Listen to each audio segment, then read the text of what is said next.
Today we welcome Professor Klemens Fischer at the Cologne School of Journalism. He is head of Department Laender and Regional Affairs at the Permanent Representation of Austria to the European Union. Today we will talk about the Austrian presidency of the Council of the European Union in the last 6 months and also the future of Europe.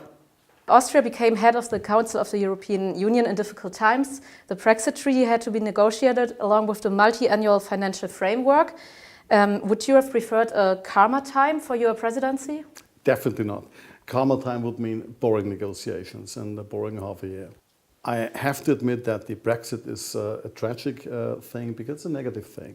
It's a separation, and so this was overshadowing, of course, the last half a year. But nevertheless, the multi-annual framework is a very demanding but quite interesting topic to negotiate. We had CO2 emissions, we had a lot of energy topics, we had cybersecurity, so it was quite a challenging but very interesting half a year. It was the first Austrian presidency in a trio formation. How does this differ from the first two presidencies in 1998 and 2006?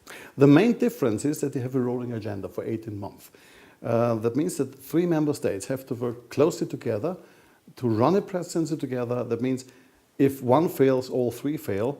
And so you have a good idea to work together. And it was a marvelous thing to see 2 new member states for the first time being in the trio. And I think all 3 of us learned a lot from the other. And I appreciated very much the trio. Can you tell us which kind of things you learned from the others? You do see when you're kind of 20 years a member and you see a new member state like Estonia, they did a lot of things on digitalization, even meetings. So this was something quite different. And we had to learn, for example, with Bulgaria, a country outside Schengen, which does mean you plan differently. Because you can't move as you're used to on airports. And we have seen a lot of different approaches, different ideas.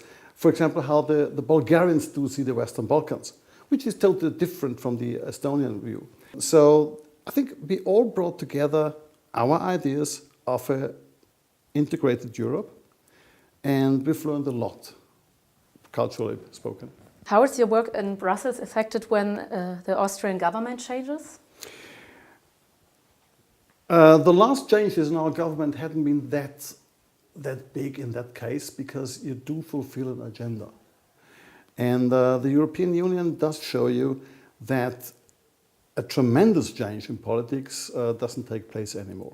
So it is a change, but it's doable. Which relation is stronger, the relation of Austria with Germany or France, or with the Visegrad states in Eastern Europe?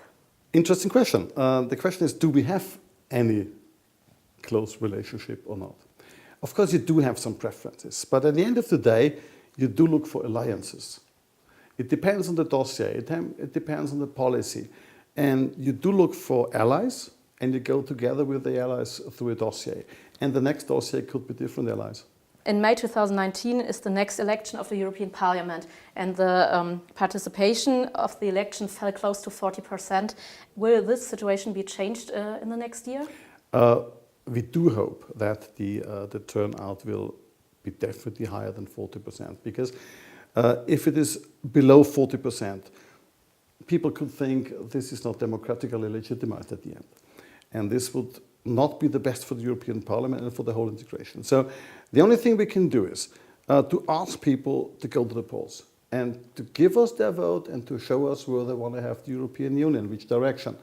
And this is a question of marketing, a question of selling the product. And this was one of the reasons that my government had subsidiarity on the agenda, which does mean bigger, stronger in big things, but lesser in smaller things where the member states can intervene on their own. So to bring Europe closer to the people again. Because if you do have a detached Europe where people say, well, that's happening in Brussels. What has it to do with me? This is the first step not to go to the polls. It's not their project anymore. And so we have to bring the project back to the people and to show them this is their Europe and they shall go to the polls and they shall vote for the European Parliament. It's their it's their way of participation at the end. That leads to the last question. Where do you see Europe in 10 years?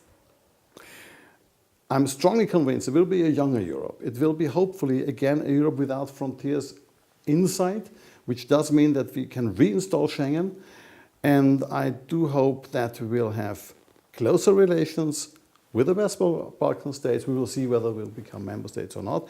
One thing I do not want to see is that we will have an exit of another member state. Okay, thank you.